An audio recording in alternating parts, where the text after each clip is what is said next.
How many discounts does USAA Auto Insurance offer? Too many to say here. Multi-vehicle discount, safe driver discount, new vehicle discount, storage discount, legacy. How many discounts will you stack up? Visit USAA.com/auto discounts. Restrictions apply.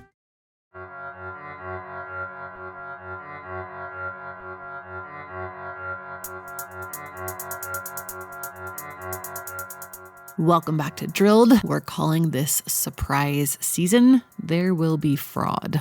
And we're doing it because the fossil fuel industry is trying to leverage the hell out of a pandemic. Of course they are. Reporting has really started to pick up on what's happening on this story at the national level. I highly recommend you follow the reporting that Alex Kaufman and Chris D'Angelo are doing at HuffPost, Emily Atkin at Heated, Kate Aronoff at The New Republic, and Justin Mikulka at DSMOG. We're covering the national stuff on this podcast and on the Drilled News website too. But one of the things I wanted to try to do with this series is make sure people know about everything that's happening at the state level and even the local level. In the last week, I've gotten emails from folks in Pennsylvania, Texas, Massachusetts, and California, each with a different story about what the fossil fuel industry is trying to use coronavirus to get away with in their backyards. Today, we're headed to Texas. So I'm Sharon Wilson, and I'm senior field advocate for Earthworks. And further back than that, I worked for the oil and gas industry. And I was uncomfortable with the ethics of the industry as a whole. And that was before I knew about any of the environmental impacts. So eventually, despite the fact that they paid very, very high salary, I left the oil and gas industry and moved to Wise County. I bought 42 acres next to the LBJ National Grasslands, and I didn't know that that's where George Mitchell, the father of fracking, was experimenting with how to economically frack oil and gas from shale. And so I had a ringside seat to that adventure, and my air turned brown and my well water turned black. So yeah, that made me mad. Now, years later, Sharon takes her optical gas imaging equipment around the Permian Basin to document emissions from oil and gas companies. She's going to tell us what she's been seeing since this January and why the coronavirus might end up resulting in more methane emissions, even if it temporarily reduces CO2 emissions. That's coming up right after a quick message from today's sponsor. I'm Amy Westervelt, and this is Drilled.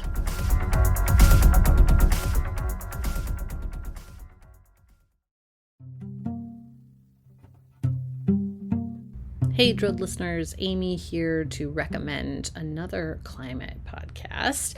If you have ever wondered exactly where your water comes from, what it means to actually break up with fossil fuels, or what the year 2100 could even look like, check out the Climate Dispatch from the folks at the Sierra Club Angeles chapter in collaboration with Stranded Astronaut Productions.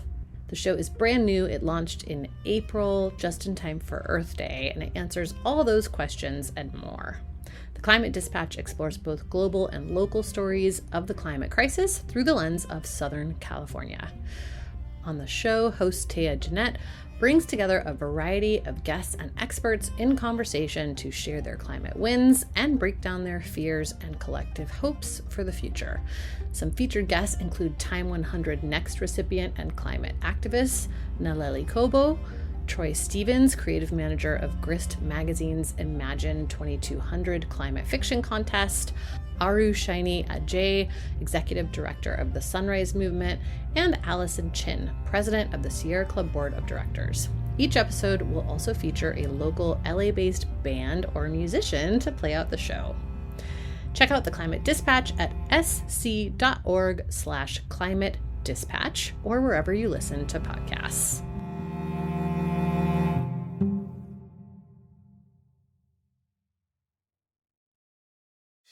Hey, it's Paris. You know I love sparkly things, right? Like stars. Duh. And thanks to Hilton and AutoCamp, I just slept under them. Picture me serving looks by the fire outside my luxurious Airstream, making s'mores with the kids, while a national park is our backdrop. The great outdoors meets Hilton hospitality. That's hot. Explore all the new ways to stay at Hilton.com. Hilton for the stay. So when you look at it without an optical gas imaging instrument, you just see tanks and pipes. But when you look at it with the optical gas imaging camera that I use, you see big clouds of pollution coming from these sites. Sharon's been tracking that pollution for years, and she says it's gone from bad to worse in 2020. I've done easily over 1,000 individual investigations at oil and gas facilities, and I have never seen anything that even comes close to the levels of pollution coming from facilities in the Permian Basin. So I thought things were really bad prior to about November 2019, which is when I saw an increase. Then it's kept increasing until the last time I was there was March 6th, and it was unimaginable what was happening.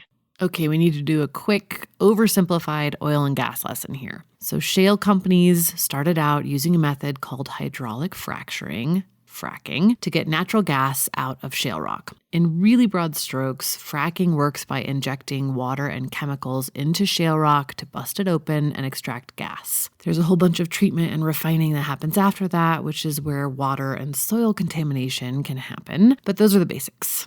Around 2010, shale companies realized they could access a type of oil in these rocks too.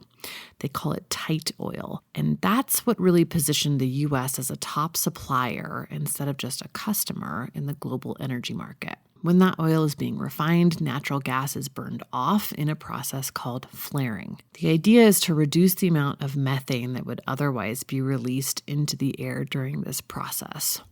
But there's a wrinkle.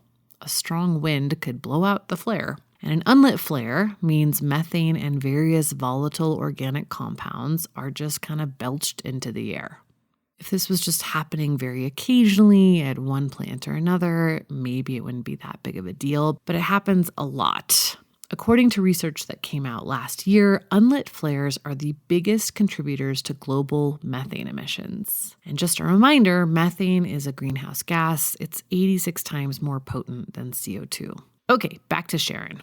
Flares are not lit, and so it becomes a vent pipe that vents uncombusted hydrocarbons into the atmosphere in huge quantities. The tanks are venting. It's just methane and volatile organic compounds blasting from everywhere. What are the restrictions or regulations in place? Well, Texas does have regulations that are supposed to prevent a lot of this, not entirely prevent it, because the system, the oil and gas design, is designed to vent intentionally. So at this point, they cannot completely stop all of the methane and VOC emissions because they have to have pressure releases.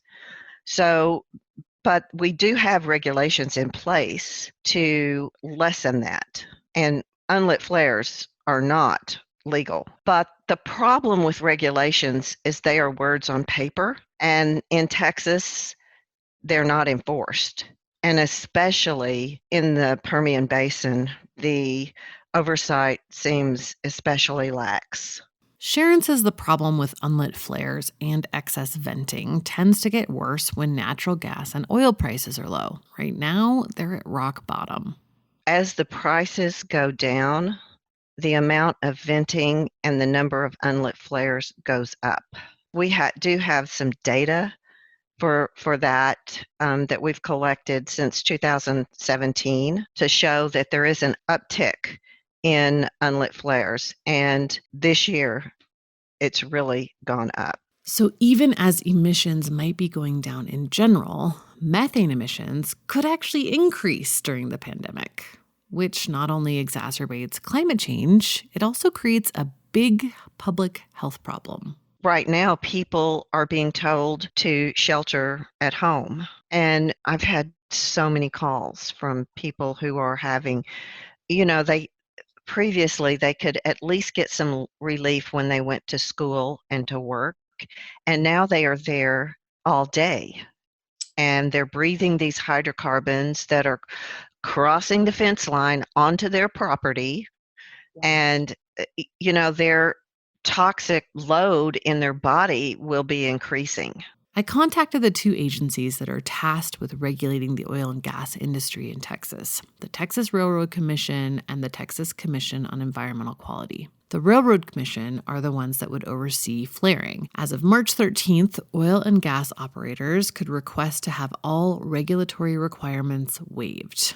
That came almost 2 weeks before the EPA announced that it would grant various industries, including oil and gas, regulatory relief during the pandemic. So basically, they won't fine you for pollution infractions. The Texas Commission on Environmental Quality is the body that would deal with complaints about toxic fumes and emissions that residents are experiencing. They're considering both administrative relief for paperwork violations and enforcement discretion on an as-needed basis. The commission's press person, Andrew Keese, told me residents who are being impacted by another property and are concerned about their health should contact TCEQ's complaint hotline or regional office. TCEQ takes all complaints impacting human health very seriously. But Wilson's getting calls from residents who feel otherwise. And she says that from what she saw on her last trip out in the field, since at least early March, operators seemed to know that no one would really be watching. There has never been a system in place to adequately regulate the oil and gas industry. What we have in the United States is a voluntary regulatory system where they have a spill and they call up the regulator and report themselves. And if they have an invisible release of methane and VOCs, they call up the regulator or they fill out a form and report that themselves. So that's kind of like the last time I got to go anywhere, which was about 3 weeks ago. Mm-hmm. And maybe I was speeding. So I called up the DPS and asked them to come and give me a ticket.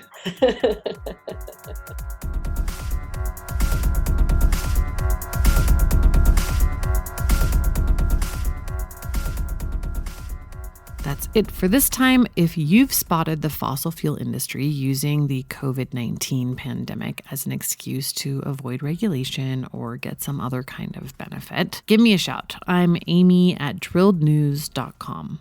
Again, this season wasn't really planned or budgeted for. It just seems necessary. So if you agree and want to support our efforts, we'd really appreciate it. Our Patreon is patreon.com/drilled. And we've got some new supporters this week that I want to thank. The Rude Pundit, Carrie, Jim McElroy, Jennifer Crowell, Karen Gohl, Jane Patton, Amy Brady, and Huck Brock. Thank you guys so much. Your support is really, really appreciated.